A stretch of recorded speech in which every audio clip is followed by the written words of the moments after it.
So there's a dispute of ownership between the Portuguese Navy and the municipalities, and I have the royal mark of the Prince Regent Duke Governor of the Ports of the Algarve. So I had both sides of that printed on the deed, and I was claiming the cave and the 60 by 35 metre proper around the cave as my own.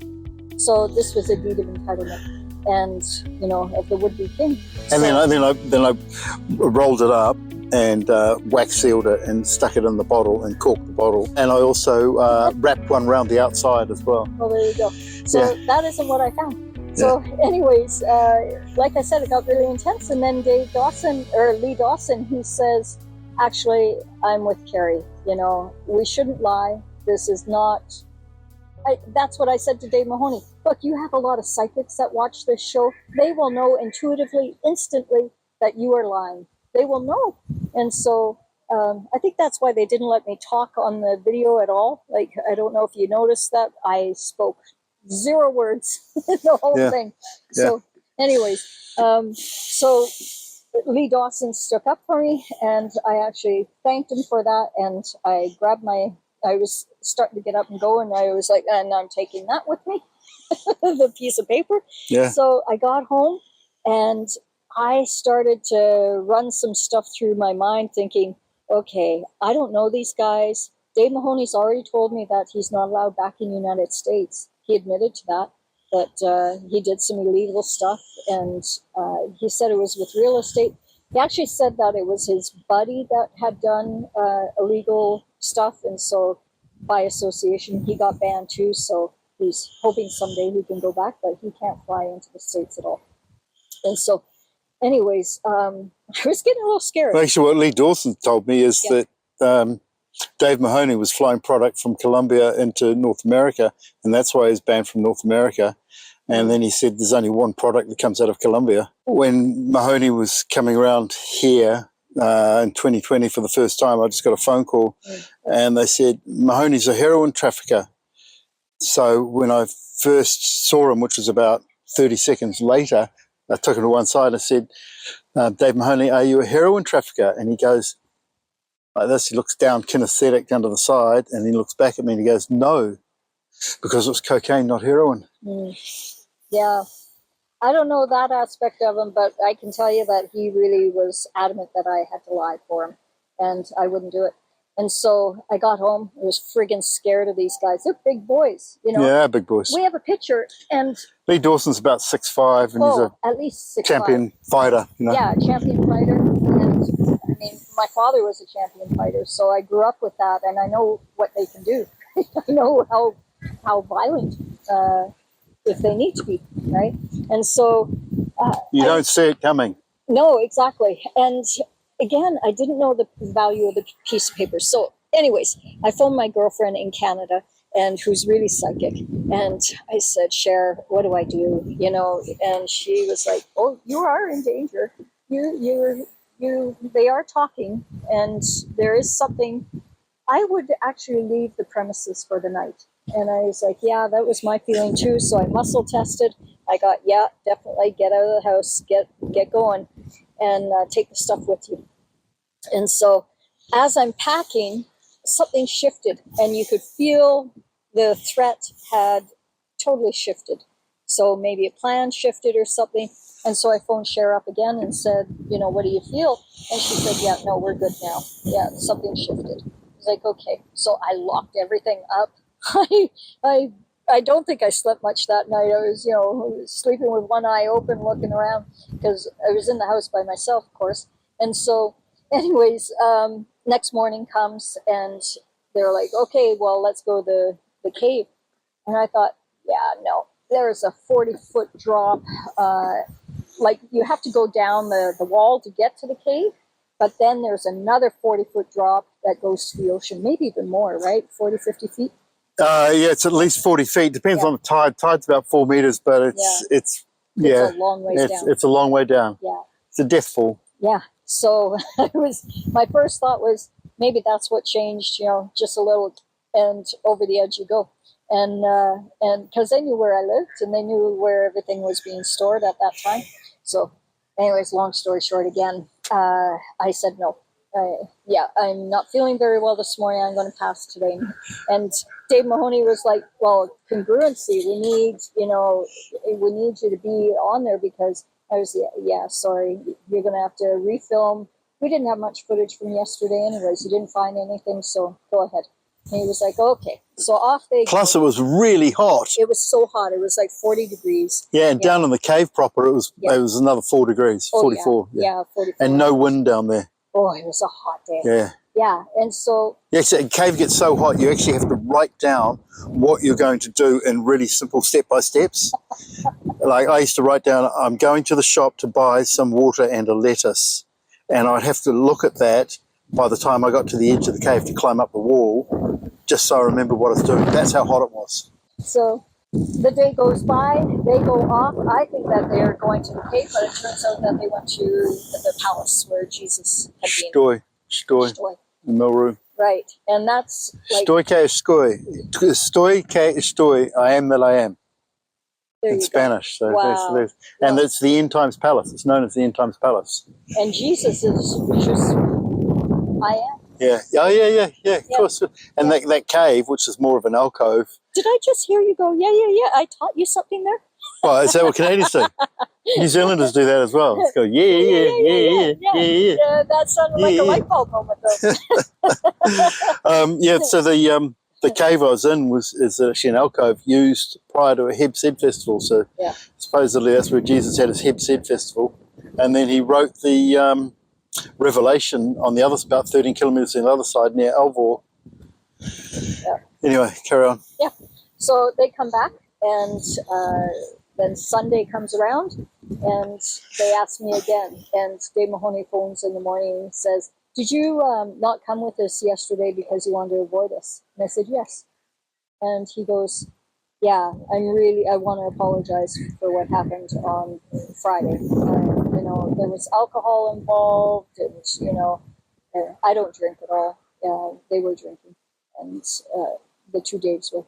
And so anyways, he really apologized. He said, you can trust me, blah, blah, blah.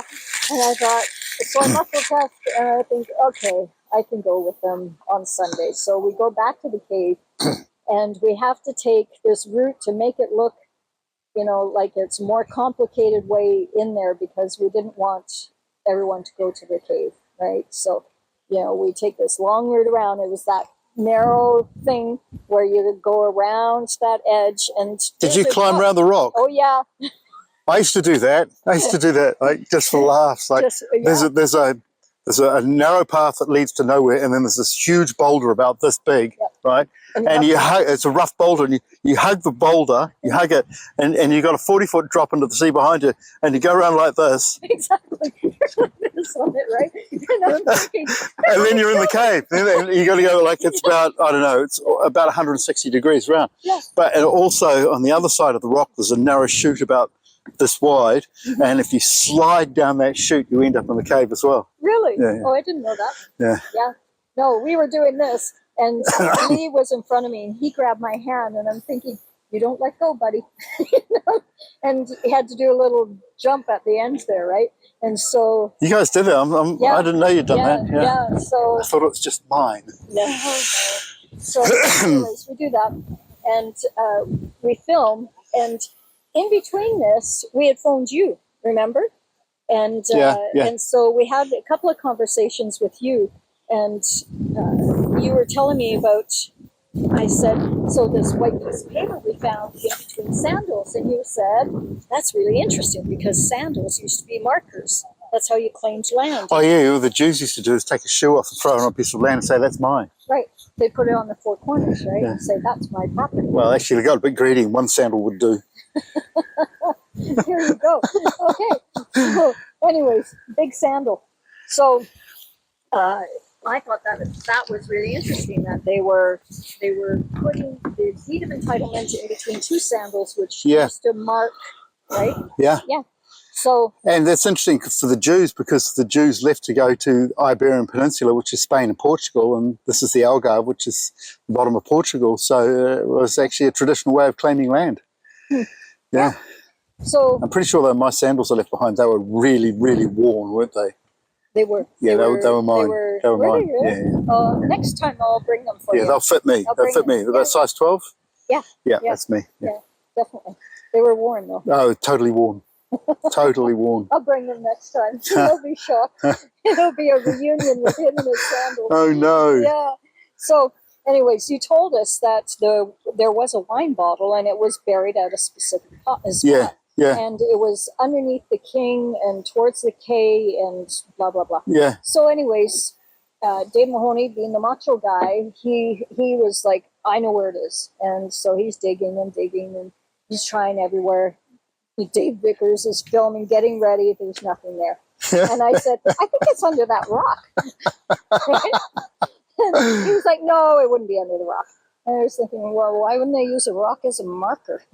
Like, hello. Yeah, right? yeah. And so, anyways, I was getting a little sarcastic, I guess. And so I said it a couple more times, and finally we lifted up this big rock. It weighed a ton, which I have this rock still today, right? So how we got it up, I don't know. Anyways, so we put it aside and we start to dig, and sure enough, ting, there it is. Yeah. And so that's what you actually see on that video. Yeah, I know that rock. Yes. Yeah. Was that Strange thing to say. I know that rock. Yeah. It's about this big. Maybe a bit smaller. It's about this big now. Yeah. Did you see the one where there's a channel carved out for a phone? Oh, yes. I do remember that, actually. Yeah, you used to sit there with your cell I used to have an iPhone 4, so instead of having it flat or vertical, I carved a bit out on a rock, so the iPhone 4 used to sit in it so I could see if anyone rang. So you were Not that there was much reception there, but yeah. You were like a Fred Flintstone of the 2014, right? Yeah. So, anyways, we I could use it for taking photos of the ship. Yeah, of Walter Raleigh's Ark Raleigh imitation going past. Huh. Yeah, that's what it's for, really. Yeah, anyway, carry on. Yeah. Okay, so the story does end. So Dave Mahoney is digging. What you see on the video is us finding him, and they're going, oh, get in closer, Carrie, put your hand on Lee Dawson's shoulder. It was so posed, and so anyways, we're all in there together, and I went, there's letters. What are those letters? And there were 4 little letters, like those stick-on letters, but they were... Letraset? Yeah, very, very small. And they had a metallic look to them. And it was RBRS. Yes. Yeah. RBRS. Yeah, RBRS. But they were just loose. So they weren't in any particular order. And so we grabbed everything and they wrapped it up. And Greg had told them to give me the bottle of wine, so I'd be the caretaker of it with all the other stuff, which I thought was very nice. Thank you. That was good. And so, anyways, we take this back and we look at it, we film it. It's incredible. Felt like it was a really interesting find. So we're sitting in the back yard of my other villa, the one that the boys were staying at, and we bring Greg on a screen, computer there, and so we show him the things that were found at the cave in my first visit. And you said, well, that's really strange because you put it in a bottle. And it was like, well, who would have taken it out of the bottle and put it in between sandals deliberately, then buried it with all that wood to make sure it didn't move? Yeah. Right? Yeah, that's interesting, that. Do you know who it was? Yeah. You do? You think it's Templars? Yeah, I think it was the Knights Templars. I think it was their association. Well, I had the royal mark of the Knights Templars and royal mark of the close-knit bodyguard to the King of Portugal, and that was on the deed as well. So, it's not beyond them what's happened since for them to do something like that.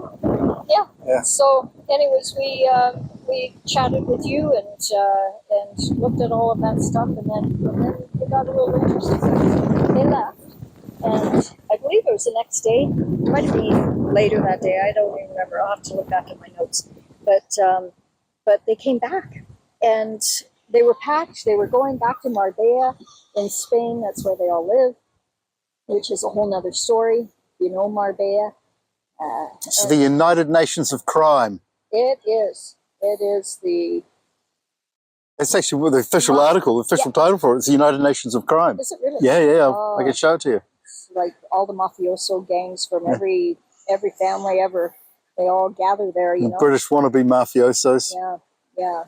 So, anyways, they were heading back from Marbella, and they turned around and came back for some reason. You know, I think it was actually the next day, and so they just showed up. I was really surprised, and they said, "Oh, we want to see the bottle again because we realized the footage wasn't very good." I was like, "Okay." So I give them the bottle, and then Lee starts chatting with me, and he says, "Oh, just have a seat." And so he's sitting in my living room, and I'm really feeling the push to go out and see what the boys are doing. I shouldn't call them the boys, Dave and Dave, you know, what they're doing outside. But Lee is chatting with me, and finally, there was such a nudge. I said, "Lee, I got to go outside." And so he was there stopping you going outside. Distracting them. Yeah. So, anyways, I get out there, and they are filming the bottle, and they're pivoting it. None of that ever made any of the tapes, right? Meanwhile, all of the paper is falling off because they're just kind of spinning it, and so it's not the same form that it was. And so he said, Dave goes, "Oh yeah, we're just finished." Okay, so wrapped it up, gave it to me. I was like, okay. My gut was feeling really not good about this. So say goodbye again. I go to sleep that night. I wake up in a lucid dream. Lucid dreams for me is where I get my insights, my psychic intuitions, right? And so I hear spirit say, "There's something missing. You missed something." And I was like, "What do you mean?" And then I traveled out and I looked at the bottle remotely, and I thought, "There's something missing with this bottle. What is it?" And then I realized those 4 letters were gone. And so I asked Spirit, what did those 4 letters mean? And I do believe it was the Knights Templar, because that's what I was getting with my message. And they left a message for him. In those 4 letters, they were microchips. There was some kind of information in those 4. And it was Regal Bearer of Royal Secrets. And that's your title. Yeah, one of my titles is Lord Chancellor, Arch Treasurer, Guardian of the Royal Secrets. There you go. Well, what I heard was Regal Bearer, so RB. Yeah. RS. Yeah. So, that's spot on. Yeah. That'll ties in nicely. Now, my little gripe here, not you, but my little gripe here is they got the boulders, which are about this big here, and they're wrapped in green fish netting that I got from 4 caves over, cut off with a little bread knife, and wrapped the two boulders about this big in this green netting, and got a stick and stuck it between it, and I was using it for weights. Yeah. Probably used once, twice, or 3 times. And they showed me that when they got back, but they never put it in the video. And it turns out that those 2 boulders and the stick are right on the bottom right-hand side of the Rosicrucian Cosmography, which was done by Walter Raleigh, who also lived in the same cave that we're talking about. He stayed there for 14 hours. And that was back in about the 22nd of July, 1596, 22nd, 24th of July. So I don't think you're going to be able to see it there. Yeah, it's a little tough. It's a stick with green netting. So it had that netting on both sides. So that's in the bottom right-hand side of the Rosicrucian Cosmography, which was done in 1618. And when I was growing up, I lived at 16 North Grove Ave, and the pathway to the school next to it was actually number 18. And the house next door was number 20. So I actually lived at 1618, and 1618 is right across the Rosicrucian Cosmography. And it's got my 2 weights in the bottom right-hand corner with Walter Raleigh standing there with the stick next to him. He was in the same cave. And then the lion formation is in that cave in the Rosicrucian Cosmography. The drawing of the cave is in the Rosicrucian Cosmography. And Walter Raleigh's ship, the Ark Raleigh, which became the Ark Royal because Queen Elizabeth I stole his ship off him to settle some debts, supposedly. But really, it was a tiff between auntie and nephew. And so that ship was going past twice a day, sometimes 4 times a day, as a tourist ship, and directly over the lion-shaped rock, which is in front of the cave and in the Rosicrucian cosmography. So Yeah. the other thing to add to that is the very first time that I went to find the cave, I was with the military guy and my former, and we looked up and there was that rock, and sure enough the ship came by. We scrambled to get our photos out, but as soon as we arrived, a bird came and it circled, I think it was 8 times above me, and it was cawing the whole time, and the military guy was trying to talk and I was like, shh, just listen to this bird. Yeah. You know, and he was Is it a white bird? White bird? Yeah. Yeah. No, that's kind of interesting. Yeah. Yep. Okay, I can address that. Okay. One guy went, what's his name? Borgia. One guy who was a Borgia, and he was living nearby, about 11 kilometres away in Silves. And he went to Amsterdam to find the old parchments which related to the cave and Jesus, who held the title Christ, being in that area, and the writing of Revelation and the Book of Prophecies, etc. And he found something which was then passed on to me. He got killed soon afterwards, or he died soon after, at a young age, about 42. And it said, the cave is where the white birds talk. Right? And when I was there, the white birds were circling, and they were talking in 1970s phrases, if you know what I mean. No. You know, well, when in the 1970s, you had different sayings. I'll give you one that's a bit wrong, but she'll be right, mate. Okay. You know, she'll be right, mate. Yeah.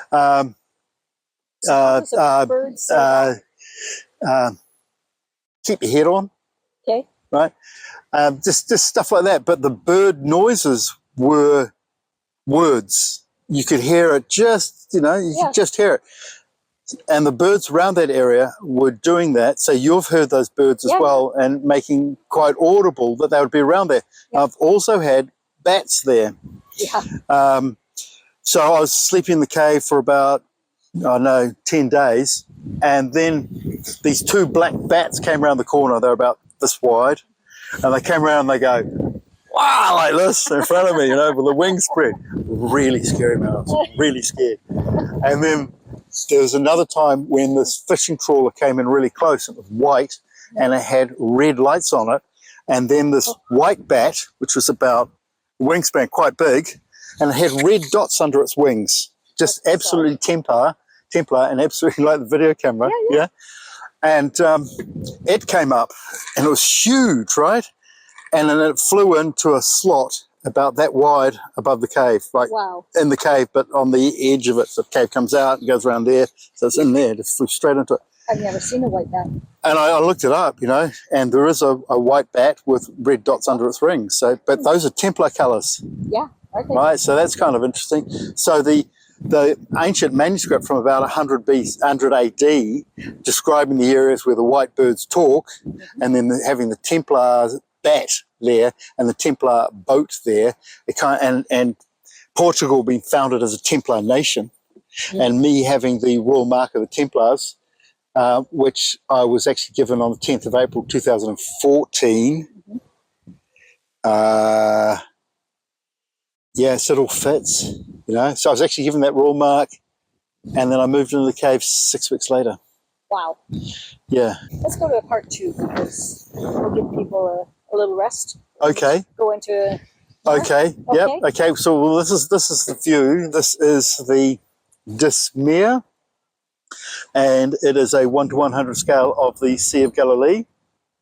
And over there is the Distili, and we're on the walkway here. I should have brought scissors to get rid of all the stuff, but if I do this, if I just take that out there, okay, we're on this walkway here. This is called a mulberry, and the mulberry was designed by Vice Admiral Sir John Hughes Hallett in 1942.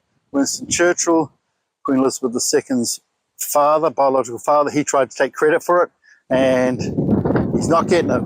It was Vice Admiral Sir John Hughes Hallett. So There it is. So how is John Hughes Hallett related to you? Well, what it says is that there will be no one called John in his family, but his name is John Hughes Hallett. And around 1770s, in the 1770s, Hughes Hallett became an official surname by royal decree with no hyphen. So it's one of the few double-barrel surnames with no hyphen in it. Hughes Hallett, John Hughes Hallett. Around the water, John the Baptist walking on the water, all that. And there's a bunch of birds there. Yeah. Hey. And So when I was leaving today, the birds greeted me this morning as I was leaving. really? Yeah, and it was mainly ravens, and there were some sparrows. I mean, they don't normally. Oh, ravens. fly together, Ravens. but yeah, I have a lot of ravens. The ravens marks the Sangreal. Huh. Yeah, so, okay, we're going to have a quick break. Yeah. And Okay, so that's it. Go ahead and to our Patreon account, and we're looking so forward to having lots and lots of people that we're going to be able to converse with and perhaps meet in person at some of our sacred sites.